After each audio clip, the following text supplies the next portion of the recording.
Hello, YouTube. It is I, Danielle, better known as Danielle, a happy medium, and welcome back to our channel. I hope everybody's well here, and welcome to all them who have just subscribed, them who've been watching the channel, and all them types of things. Thank you very much. And if you've stumbled across this video, maybe come on over, check out the channel, see whether or not it resonates with you.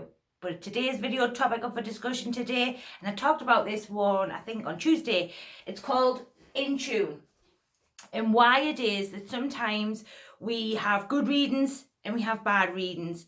And is it really us as the instrument, the spirit world, and what really does give all of that and why it make one? So for me personally, in tune is always normally the human. You, the instrument, is the problem. 9 times out of 10. There's another element, and we are going to get to that one in a minute. But normally 9 times out of 10, when people come to me and go, oh, this reading didn't go very well, that reading went really, really well. And I've been there, so I understand this one really well. Some readings I've done have been absolutely phenomenal. Others have been like pulling teeth, you know what I mean? And it's normally us. Normally it's because we don't have enough knowledge, which is the base set. Anybody who's trained by me will know about this, and there's another element to that. The base set is the knowledge in which that you hold within your mind. Now, I train a lot differently to other mediums. Reason being, I've got my own concept and own thoughts and feelings on how the spirit world works. And I've known through massive amounts of doing knowledge-based work in the spirit world, and also through working and training and testing the intelligence and, these types of things. I'm a bit of a facts girl. I think I've talked about that quite a lot here on the channel. 9 times out of 10, when it's not working, it's because of the base set. It's because there's not enough in your memory bank in order to get that communication over. Even with the intelligence of the spirit world that we use, what we have to understand is that the spirit world, and as each and every one of us, no matter how professional we are, we're always learning. We're always gaining some new kind of clear set, new kind of knowledge-based set. And what happens is even if we don't always get it right the first time, what we have done is built in this knowledge. So next time it comes through, we have more and more understanding of it. Now, people might say, well, that goes against the intelligence.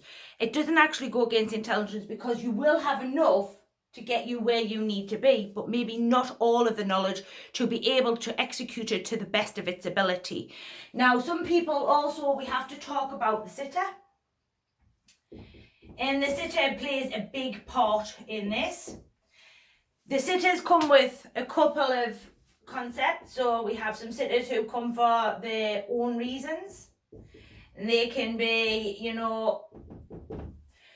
them skeptics, and we all should have a skeptic from time to time. They keep us on our toes. It certainly helps us keep as professional as possible. Also, people only want what they want. That's another sitter that we do get. And then there's some sitters who don't know how to take a reading, and they're also out there as well. Also, the lack of knowledge with sitters who don't know the difference between psychic versus mediumship, which makes our job as the evidential medium really tough going, because the sitter in front of us is thinking, well, I've had sittings before, and they're talking about me, and they're talking about my life, and they're talking about this, and they're talking about that. So that there are a couple of other reasons as to why you're not tuning in, or why the reading isn't going very well. The third element is you're not well. Now, I know from personal experience that even when I'm not well, I can still work. But my connection it's there, but it's not as strong as what it is when I am unwell. When I'm unwell, it's always a little off kilter. It's there, but it's not as in tuned as I would like it to be. And that can also pose an issue when you're having issues and problems with tuning in or not getting the information through. 9 times out of 10, it's here. This is the biggest one. It's the fact that there's not enough within your memory bank in order to get that communication over. And because you're constantly learning, evolving and growing, eventually over time you will get that base set, you will get that knowledge, you will get that understanding. Also, you've got to make sure you've shifted your mind enough as well. So another element may be shift of the mind. You haven't pushed your mind over enough, and I have talked about this table. Let me just turn my mind. So I'm running out of board space, but I work on a base set. So here's the baseline. This is the shift of the mind. Here's the psychic. Here's the medium. So this is the spirit world.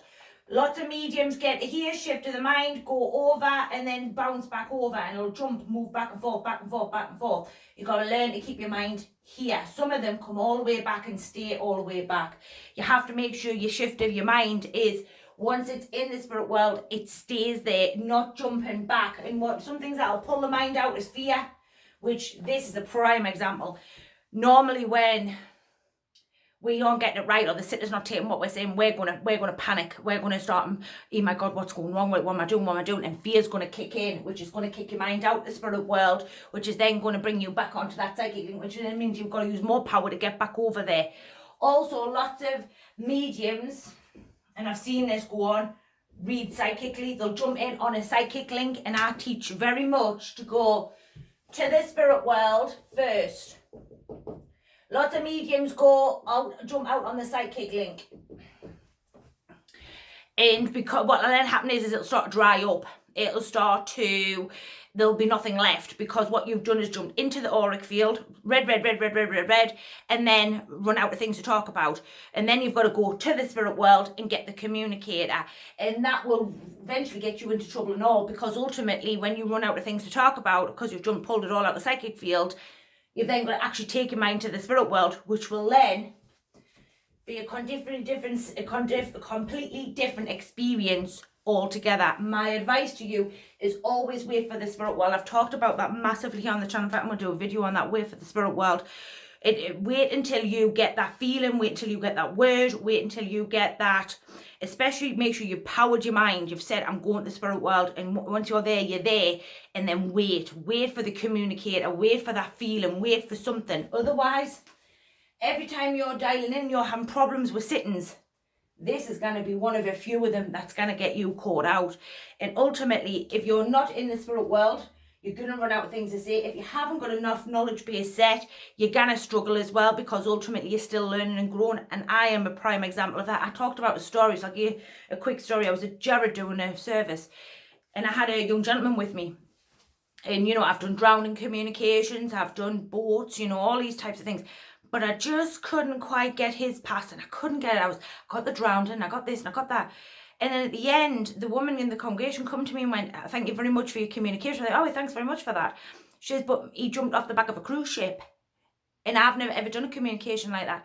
So what you have to understand here is that I could get elements of it, but I couldn't get all of it, because not all the knowledge base set was there for me, even though I understood cruise ships and I understood drowning, but I just couldn't bring them together to give that connection over. And that was because I hadn't experienced it, or I hadn't seen it, or I hadn't heard of it, which, to be honest, I haven't. I've never heard of anybody jump off the back, apart from Titanic, like, of course, you know. But I've never heard of anybody jump off the back of a cruise ship. Do you know what I mean? It's very unusual. It's very different.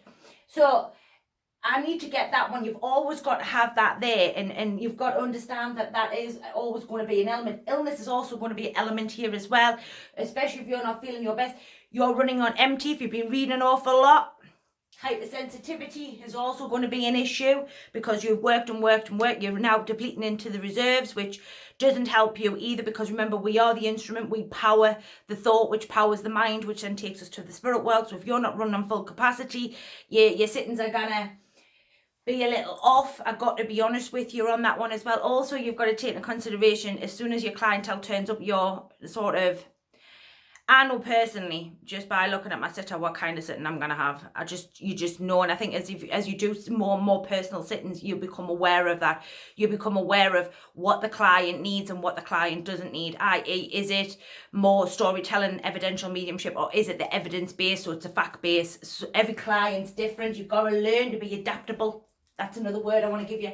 Adapt with your mediumship. You've got to be adaptable, because every clientele is adaptable, and every medium and every communication is different. Being boxed in, and I talk about this an awful lot, being boxed in with your mediumship will also get you into trouble, because you've got one set way that you think it's meant to be, and every communicator is different, and every sitter is different, and every sitter is going to need something different from you. So I hope this has helped them that were asking about it, and hopefully this will give you a bit more of an in-depth look at it.